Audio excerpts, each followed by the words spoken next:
मुक़द्दस में से 95 ज़बूर की तिलावत। आओ हम खुदावंद के हजूर नग़मा सराई करें, अपनी निजात की चट्टान के सामने खुशी से ललकारें, शुक्रगुजारी करते हुए उसके हजूर में हाजिर हों, मज़मूर गाते हुए उसके आगे खुशी से ललकारें, क्योंकि खुदावंद खुदाए अजीम है और सब इलाहों पर शाह अजीम है। ज़मीन के गहराव उसके कब्ज़े में हैं, पहाड़ों की चोटियां भी उसी की हैं। समंदर उसका है, उसी ने उसको बनाया और उसी के हाथों ने खुश्की को भी तैयार किया।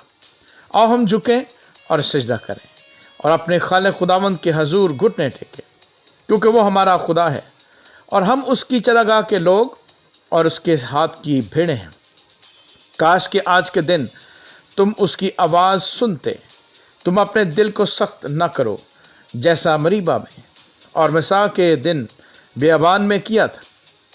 उस वक्त तुम्हारे बाप दादा ने मुझे आजमाया और मेरा इम्तिहान किया और मेरे काम को भी देखा। 40 बरस तक मैं उस नस्ल से बेजार रहा और मैंने कहा कि ये वो लोग हैं जिनके दिल आवारा हैं और उन्होंने मेरी राहों को नहीं पहचाना। चुनाचे मैंने अपने गज़ब में कसम खाई कि ये लोग मेरे आराम में दाखिल न होंगे। आमीन।